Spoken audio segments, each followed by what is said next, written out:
বোতল ভর্তি পানির ভিতরে যেমন জমজমের কূপের পানি ঢোকানো যাবে না, মাথা যদি খালি না করেন তাহলে ওখানে ওই মস্তিষ্কে কোরআন ঢুকবে না।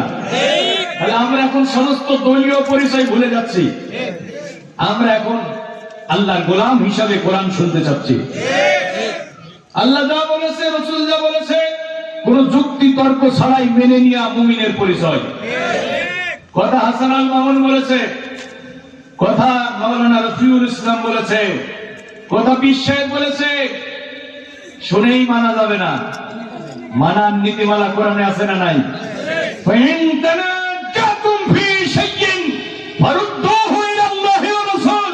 তোমার নেতার কথা, তোমার বক্তার কথা, তোমার পীরের কথা, তোমার খতিবের কথা কোরআনের কাছে ফিরিয়ে দাও, রাসূলের কাছে ফিরিয়ে দাও।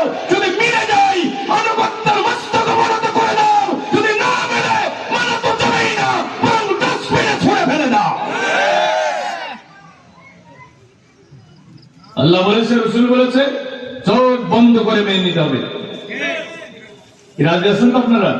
হ্যাঁ, এবার আসেন হাশরের ময়দানে, আখিরাতে, আদালতে তিন ধরনের মামলা উঠবে।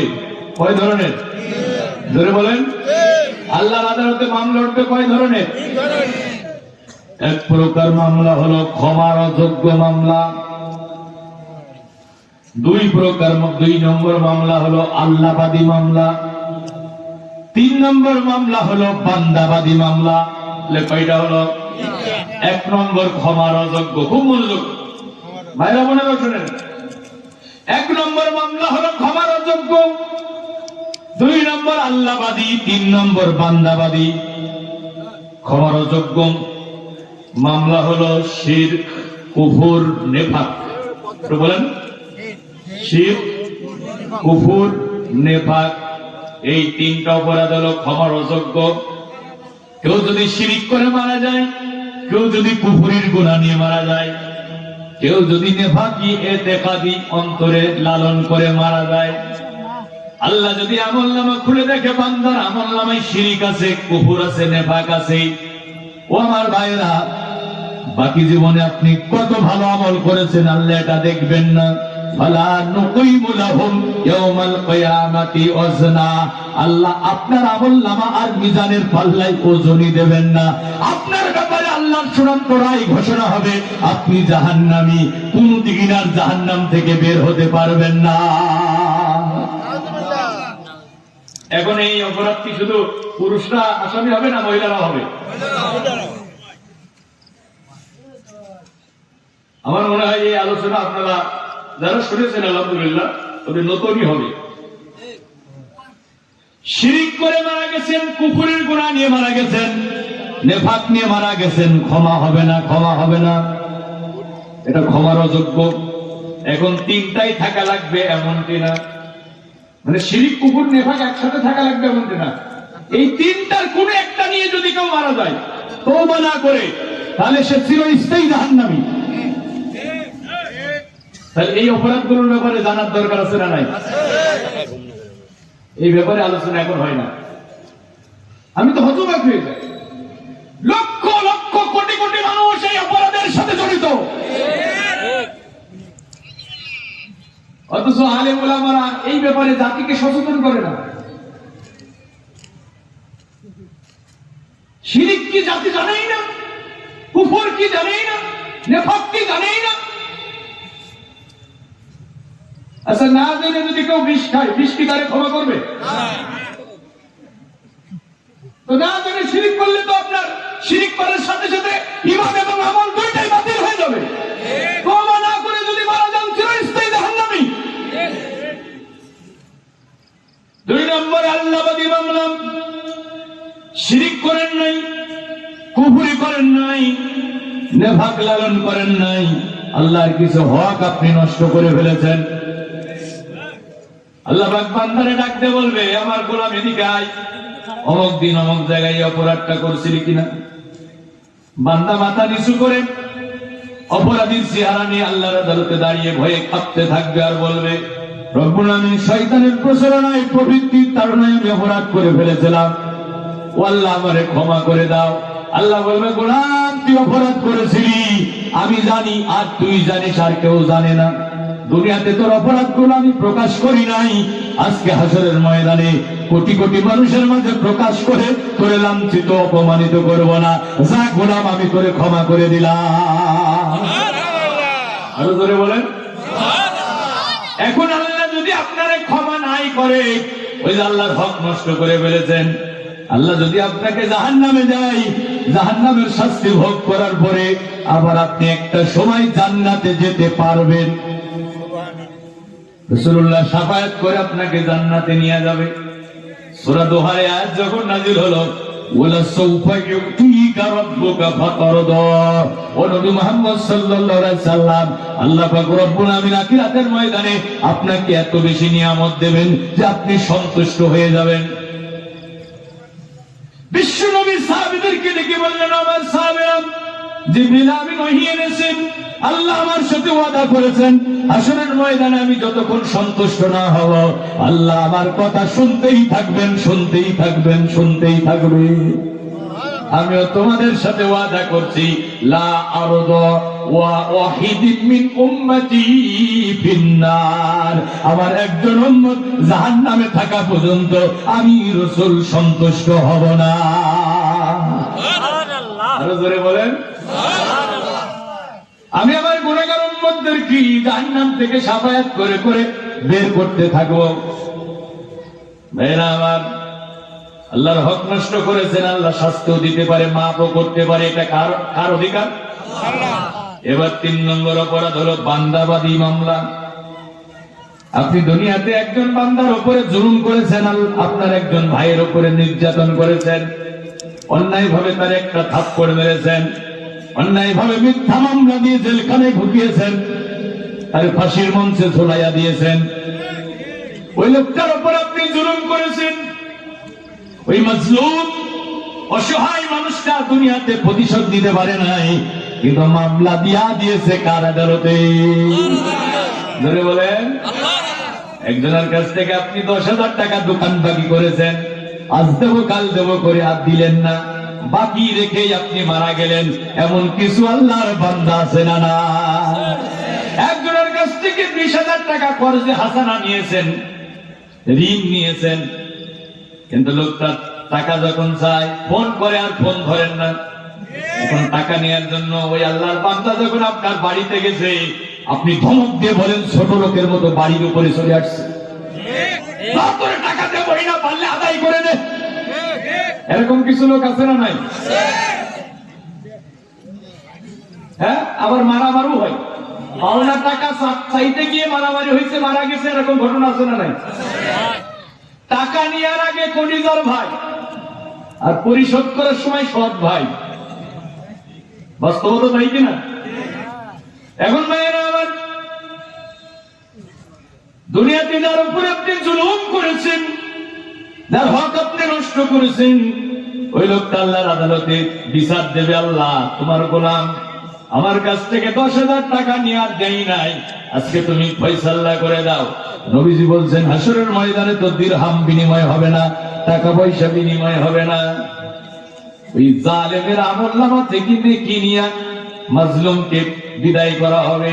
এভাবে একটা একটা করে বাদী আসতে থাকবে, আর জালেমের আমলনামা থেকে নেক আমল নিয়ে বিদায় করা হবে।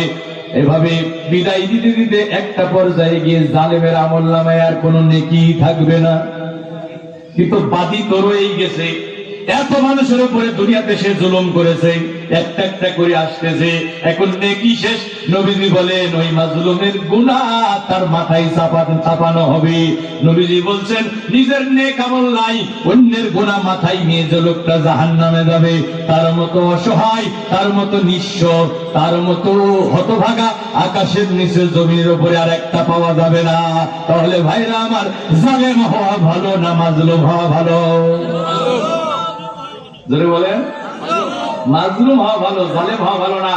নবীজি বলছেন, ইত্তাকি দাওয়াতুল মাজলুম ফাইন্না বাইনাহা বাইনাল্লাহিল হিজাব, মাজলুমের বদদুয়াকে ভয় করো, কারণ মাজলুমের বদদুয়া আর আল্লাহর মধ্যে কোনো হিজাব থাকে না। দাওয়াতুল মাজলুম মুস্তাজাবা ওয়াইন কানা কাফির ওয়াইন কানা কাফির, মাজলুম যদি কাফির ফিরিয়ে দেয় না। আর মাজলুম যদি হয় বিশ্বনন্দিত কোরআনের মুফাসসির, মাজলুম যদি হয় কোরআনের হাফেজ আলেম, মসজিদের ইমাম, ওই বিশ্বনন্দিত কোরআনের মুফাসসিরকে শুধুমাত্র আদর্শিক কারণে তোমরা 13 বছর মানবতা বিরোধী অপরাধী বানিয়ে জেলখানায় বন্দী করে রেখেছ। তাকে তোমরা ধর্ষক বানিয়েছ, লুণ্ঠনকারী বানিয়েছ। ওই কোরআনের বিশ্ববরণ্য আলেম কত রাত যাই নামাজে তার রবের কদমে অস্ত্রসিক্ত ফরিয়াদ করেছে। আমি তো বলি মাজলুম আলেমের চোখের পানি বিষাক্ত তীর হয়ে জালেমের মস্তকে আঘাত করেছে। জালেমের ক্ষমতার তত্ত্বে তছনছ হয়ে গেছে, ভারতে পালিয়ে যেতে বাধ্য হয়েছে।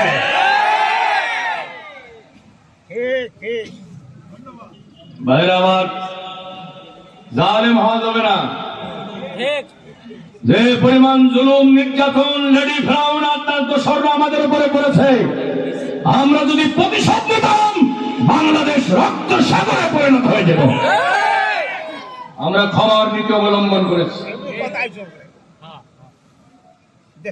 আমরা বাংলাদেশে কোনো জুলুম দেখতে চাই না।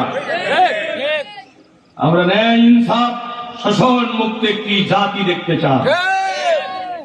ভাইরা আমার, তাহলে মামলা কয় প্রকার ধরে বলেন? তাহলে ক্ষমার অযোগ্য মামলা কয়টা? বলেন বলেন বলেন। কি কি? শিরক, কুফর, নেফাক। আরে বলেন না কেন? এটা তো জানার দরকার আছে না? নাই? এ ভাই, আপনি যদি শিরকের গুনাহ নিয়ে মারা যান, কুফরের গুনাহ নিয়ে মারা যান, আপনার বাঁচার তো কোনো উপায় নাই। ঠিক দেখেন, রাসূলুল্লাহর আপন চাচা আবু তালিব 42 বছর রাসূলুল্লাহকে বুকের ভিতরে আগলে রেখেছেন। জন্মের আগে রাসূলের বাবা নাই, 6 বছর বয়সে মা নাই, 8 বছর বয়সে দাদা নাই। দুনিয়ার এতিমদের সর্দার বিশ্ব নবী। ওই চাচা আবু তালিব কলিজার টুকরার সন্তান হযরতে আলী, কলিজার টুকরার সন্তান হযরতে জাফর, কলিজার টুকরার সন্তান হযরতে আকিল, কলিজার টুকরা মেয়ে উম্মে হানিকে যতটা না ভালোবাসতেন, ওই এতিম ভাতিজা মুহাম্মদকে তার চেয়েও বেশি ভালোবাসতেন। রাসূলুল্লাহর জন্য তিনি শিয়াবে আবু তালিবে 3 বছর জেলও খেটেছেন। ওই শিয়াবে আবু তালিবের জেলখানা আর দিনাজপুরের জেলখানা কি এক হবে ভাই? আমাদের দেশের জেলখানায় যদি 100টা মার্ডার করো জেলে যায়, বলেন তো ভাইরা আমার, তার খাবার কি বন্ধ করা হয়? সকালবেলা রুটি, 1 চিমটে গুড়, দুপুরবেলা ভাত, সন্ধ্যা হওয়ার আগে ভাত আছে না নাই? জেলখানার খাবার অত্যন্ত নিম্নমানের, আপনার পছন্দ হয় না, আপনার ভালো লাগে না। আপনার স্বজনেরা যদি আপনার পিসিতে টাকা পাঠায়, জেলখানার ভিতরে ক্যান্টিন আছে, ভালো ভালো খাবার কিনে খাওয়া যায়। কিন্তু বিশ্ব নবী এই বিশাল আকাশ বিস্তীর্ণ জমিন গ্রহ নক্ষত্র তারকারাজি আল্লাহ পাক রব্বুল আমিন যে নবীর নাম উৎসর্গ করেছেন, যিনি হা বললে হালাল হয়ে যায়, না বললে হারাম হয়ে যায়, যার হাতের ইশারায় আকাশের চন্দ্র দ্বিখণ্ডিত হয়ে যায়, যার চেহারা দেখলে 3 সন্তানগুলো মা হারানোর বেদনা ভুলে যায়, বিধবার স্বামী হারানোর বেদনা ভুলে যায়, ক্ষুধার্ত মানুষের পেটের ক্ষুধার যন্ত্রণা দূর হয়ে যায়। ওই নবী আরবিকে ওরা শিয়াবে আবু তালিবে বন্দী করেছে, অর্থনৈতিক সম্পর্ক ছিন্ন করেছে, খাবার বন্ধ হয়ে গেছে, ক্ষুধার যন্ত্রণা সহ্য করতে না পেরে আল্লাহর নবী আর তার তাওহীদের আন্দোলনের কর্মীরা গাছের লতা পাতা চিবাইয়া চিবাইয়া খেয়েছে, মরা পশুর চামড়া পর্যন্ত সিদ্ধ করে খেয়েছে। সব সিরাত গ্রন্থের ভিতরে রাসূলুল্লাহর জীবনের এই করুণ ঘটনা আছে না? রাসূলুল্লাহর জীবনের এই চরম দুঃসময়ী চাচা আবু তালিব ভাতিজা মুহাম্মদকে ছেড়ে যায় নাই। তিনি রাসূলুল্লাহর সাথে ছায়ার মতোই ছিলেন। এখন তিনি মারা যাচ্ছেন, বিশ্ব নবী একেবারে চাচার শিওরে গিয়ে বসলেন, ডাক দিয়ে বলেন, আম্মি কুল লা ইলাহা ইল্লাল্লাহ কালিমাতান আশহাদু লাকা বিহা ইনদাল্লাহ। আমার চাচা জীবনের এই পড়ন্ত বিকেলে শুধু একটা বার বলেন, লা ইলাহা ইল্লাল্লাহ। আমি বিশ্ব নবী আল্লাহর আদালতে দাঁড়িয়ে আপনার ঈমানের সাক্ষী দিয়া দেব। আবু তালিব কালেমা পড়তে চাচ্ছিলেন, কিন্তু কাফেররা প্ররোচিত করলো, আবু তালিব তুমি মক্কার এত বড় নেতা, মরণের ভয়ে বাপ দাদার ধর্ম ত্যাগ করে মুহাম্মদের নতুন দিন গ্রহণ করবা, এটা তো তোমার জন্য খুবই বেমানান। আবু তালিব কালেমা পড়লো না, মুশরিক অবস্থায় মারা গেল। আমার ভাইরা বলেন তো, আবু তালিব কি জান্নাতে যেতে পারবে? নবীজি বলছেন আমি আমার চাচার জন্য দোয়া করতেই থাকবো।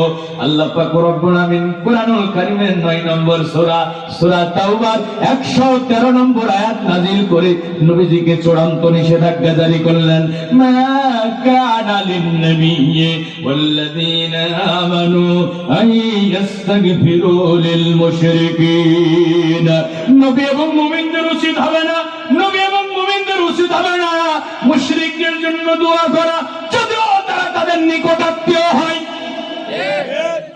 কারণ তাদের জন্য জাহান্নামের ফয়সালা করেছেন কে? তাহলে আবু তালিব শিরকের গুনাহ নিয়ে মারা গেছে। কি গুনাহ? রাসূলুল্লাহকে এত ভালোবাসার পরও সে জান্নাত পাবে না। ভাই আমার কথা কি বুঝতে পারছেন?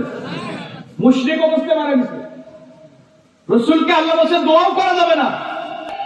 কুরআনুল কারীম আল্লাহ স্পষ্ট বলেছেন, ইন্নাল্লাহা লা ইয়াগফিরু আন ইউশরাকা বি, নিশ্চয় আল্লাহ তার সাথে শিরকের গুনাহ ক্ষমা করবে না। ওয়া ইয়াগফিরু মা দুনা যালিকা লিমান ইয়াশা, এছাড়া অন্য যে কোনো গুনাহ আল্লাহ যাকে ইচ্ছা ক্ষমা করে দেবেন। ইন্নাহু মান ইউশরিক বিল্লাহ ফাকাদ হারামাল্লাহু আলাইহিল জান্নাহ, যে ব্যক্তি শিরক করে মারা যাবে আল্লাহর জান্নাত তার জন্য হারাম। কে বলছেন?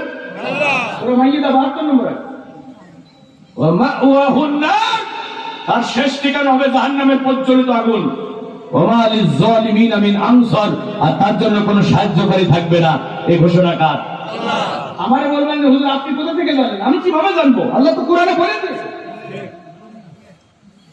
শিরককারীরা জান্নাতে যেতে পারবে না। কে বলেছে? তাদের ক্ষমা হবে না, এটা কে বলেছে? তাদের আমল বাতিল হয়ে যাবে, এটা কে বলেছে? আচ্ছা ভাই, আজকে ফজরের নামাজ পড়েন নাই, এরকম মুসলমান আছে না নাই? এখন যে ফজরের নামাজ পড়লেন না আজকে, এই জন্য আপনি গত বছর হজ করে আসছেন, এই হজ কি বাতিল হয়ে যাবে? আরে কথা বলেন। এই যে আপনি ফজরের নামাজ পড়েন নাই কিন্তু মাদ্রাসায় 5,000 টাকা দিয়েছেন, আপনার এই দান কি বাতিল হয়ে যাবে?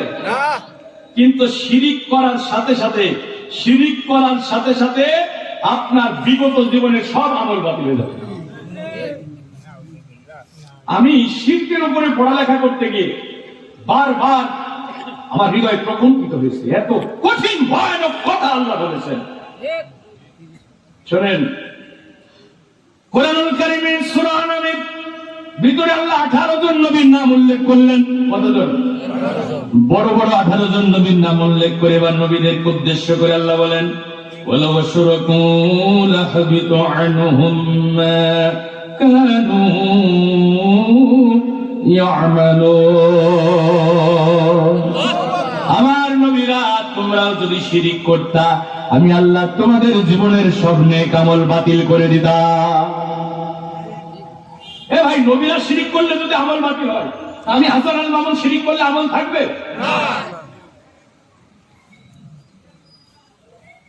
এ ভাই, কিভাবে বোঝাই আমি আপনাদের?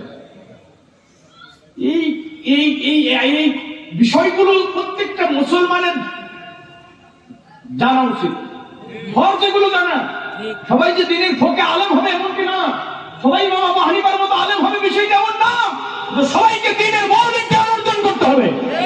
কোনটা শিরক, কোনটা কুফর, কোনটা নেফাক, ঈমান কিভাবে আনতে হয়, ঈমান কিভাবে নষ্ট হয়, ঈমান আনার পূর্ব শর্ত কি, এগুলো তো মৌলিক বিষয় ইসলামের। এগুলো সবাইকে জানতেই হবে। লাখ লাখ টাকা খরচ করে মাহফিল দেন, আর এইগুলো যদি আলোচনা না হয় তা আপনি মাহফিল থেকে শিখবেন কি?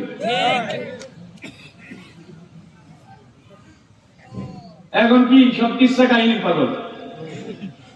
এক বক্তা ওয়াজ করছে ইমানদার সাহেব আর বেঈমান সাহেব। এক করেন না ভাই, আমি বোঝানোর জন্য বলছি। আমি অত্যন্ত ক্ষুদ্র মানুষ, আমার জ্ঞান গরিমা কিছুই নাই। আল্লাহ যতটুকু বলার তৌফিক দেয় ততটুকু বলি, কিন্তু অবাক হয়ে যায়। আমি বাড়িতে গেছি, আমার স্বাস্থ্য ভাই ওই যে বটতলায় বসে গাছের নিচে বসে ওয়াজ শুনতেছে। বলছে তোমরা ওয়াজ করো, আর এই বক্তা ওয়াজ করছে, দেখো তিনি কি সুন্দর ওয়াজ, শুনতেই মন চাই। বলছে আমার একটা শোনাও তো। ইমানদার ওই বক্তা ওয়াজ করতেছে, কি করুন সুর, 3 আলিফ 4 আলিফ টান দিচ্ছে। ইমানদার সাপ, বেঈমান সাপ। আমি বললাম যে এই বক্তা তো কোরআন বিরোধী ওয়াজ করতেছে, তো কোরআন বিরোধী ওয়াজ করতেছে। সাপ কখনো বেঈমান হবে না, বেঈমান হবে মানুষ আর জিন, আর কারো বেঈমান হওয়ার সুযোগ নাই। আকাশে যা আছে, জমিনে যা আছে, ইচ্ছায় অনিচ্ছায় আল্লাহর হুকুম মানতে তারা বাধ্য। সূরা আলে ইমরান 83 নম্বর আয়াত, আফাগাইরা দীনিল্লাহি ইয়াবগুন ওয়া লাহু আসলামা মান ফিস সামাওয়াতি ওয়াল আরদ তাওআন ওয়া কারাহা, তাওআন ওয়া কারাহা। আকাশে যা আছে, জমিনে যা আছে, ইচ্ছায় হোক অনিচ্ছায় হোক, আল্লাহর আইন মানতে তারা বাধ্য। কিন্তু জিন আর ইনসানকে আল্লাহ স্বাধীনতা দিয়েছে, চাইলে সে কুফরি করতে পারে, চাইলে ঈমান আনতে পারে। মসজিদে আযান হয়েছে, চাইলে আপনি ওই চার দোকানে বসে থাকতে পারেন, আবার মসজিদে গিয়ে নামাজ পড়তে পারেন। এই স্বাধীনতা আপনার আছে না নাই? কিন্তু বাকি মাখলুকের কোনো এইরকম স্বাধীনতা নাই। আল্লাহ যেভাবে বলেছে সেভাবে চলতে তারা বাধ্য। তাহলে সব তো বেঈমান হবে না, নাফরমান হবে না, সব আল্লাহর হুকুম মানতে বাধ্য। এটা আমি বলি নাই, বলেছে কে? এখন ওনার যদি কোরআনের জ্ঞান থাকতো, তাদের যদি কোরআনের জ্ঞান থাকতো, তাহলে মনসেই বলতো হুজুর ওয়াজ বন্ধ করেন, আপনি কোরআন বিরোধী ওয়াজ করছেন কেন? ভাই আমরা তো 1 ঘন্টা 2-1.5 ঘন্টা কথা বলবো, তো 23 বছর ধরে কোরআন নাযিল হলো। কোরআন থেকে যদি বলি তো ওই সমস্ত আজগবি কিসসা কাহিনী বলার সময় কোথায়? বাস্তবতা তাই কিনা বেরোবে? ভাই একটু ভালো করে শোনেন। তাহলে আবু তালিব শিরিক করে মারা গেল, শিরকের গুনাহে মারা গেল, রাসূলুল্লাহকে জান্নাতে নিতে পারবে না। মুসলিম উম্মার জাতির পিতা ইব্রাহিম খলিলুল্লাহ, আল্লাহ পাক রব্বুল আমিন তাকে বন্ধু বানিয়েছেন। সুবহানাল্লাহ বলেন। ইব্রাহিম আলাইহিস সালাম আল্লাহরে ডাক দিয়ে বলে, আল্লাহ আমি তোমার বন্ধু হতে চাই। আল্লাহ বলে, ইব্রাহিম রে এমনি বন্ধু হওয়া যাবে না, পরীক্ষা দেয়া লাগবে। তাফসীরের কিতাবের ভিতরে এসেছে 1 নয় 2 নাই 99টা পরীক্ষায় পাশ করার পরে আল্লাহ পাক রব্বুল আমিন ইব্রাহিম আলাইহিস সালামকে বন্ধু হিসেবে গ্রহণ করেছে। বুখারীর হাদিস, হাশরের ময়দানে ইব্রাহিম আলাইহিস সালামের সাথে তার বাবা আদরের দেখা হবে। তোলাই ধূসরিত মলিন চেহারা নিয়ে বাবা আদর আসামির কাঠগড়ায় দাঁড়িয়ে থাকবে। ইব্রাহিম আলাইহিস সালামকে দেখার সাথে সাথে বলবে, আমার কলিজার টুকরা ইব্রাহিম, আজকে আমারে বাঁচাও, আজকে আমারে বাঁচাও। ইব্রাহিম আলাইহিস সালাম বলবেন, বাবা কতবার তোমাকে তাওহীদের দাওয়াত দিয়েছি, ঈমান আনার জন্য বলেছি, তুমি তো আমার দাওয়াত কবুল করো নাই। বাবা আজর বলে, ইব্রাহিম আজকে যা বলবে আমি তোর সব কথা মেনে নেব। ইব্রাহিম আলাইহিস সালাম আল্লাহরে ডাক দিয়ে বলবেন, আল্লাহ তুমি তো আমার সাথে ওয়াদা করেছিলে হাশরের ময়দানে আমার লাঞ্ছিত করবা না, অপমানিত করবা না। তো আমার বাবা যখন আসামির কাঠগড়ায়, এর চেয়ে বড় লাঞ্ছনার অপমান আমার জন্য কি হতে পারে? আল্লাহ ডাক দিয়ে বলবেন, ইব্রাহিম খবরদার তোমার বাবার জন্য আমার কাছে আবেদন করবে না। ইন্নী হারামতুল জান্নাত আলাল কাফিরিন, কারণ আমি আল্লাহ দুনিয়ার সব কাফেরদের জন্য আমার জান্নাত হারাম করে দিয়েছি। একজন কাফেরও আমার জান্নাতে ঢুকতে পারবে এই কথা বলেন না কেন? কোন কাফের জান্নাতে যেতে পারবে? জান্নাত কাদের জন্য? ঈমানদারদের জন্য। ওমর ভাইরা, আল্লাহ বলবেন, ইব্রাহিম একটু পায়ের দিকে তাকাও, তোমাকে আজকে অপমানিত করব না। বুখারীর হাদিস, ইব্রাহিম আলাইহিস সালাম নিচের দিকে তাকাবেন আর বাবাকে একটা চতুষ্পদ জানোয়ারে পরিণত করা হবে, গলায় শিকল বেঁধে এমন জোরে টান দেওয়া হবে, ইব্রাহিম আলাইহিস সালামের বাবারে জাহান্নামের অতল গহ্বরে ফেলে দেওয়া হবে। ইব্রাহিম আলাইহিস সালাম মুসলিম জাতির পিতা হওয়ার পরও, আল্লাহর বন্ধু হওয়ার পরও বাবারে জান্নাতে নিতে পারবে না।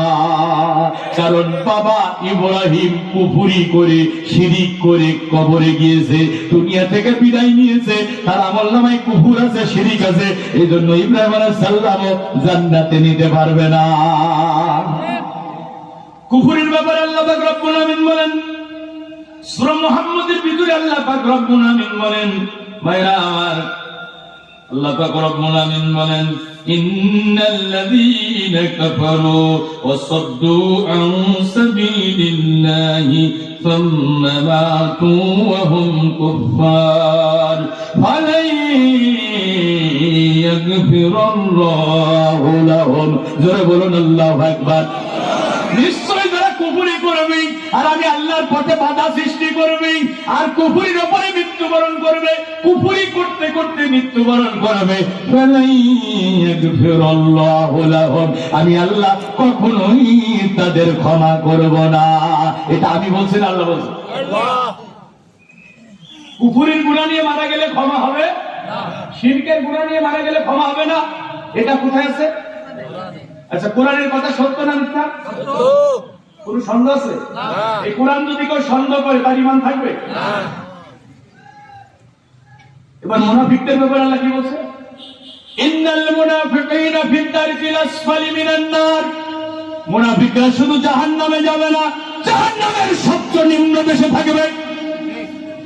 কাফের মুশরিকদেরও নিচে থাকবে মুনাফিকরা। তাহলে কাফের মুশরিকদের চেয়ে মুনাফিকরা ভালো না খারাপ?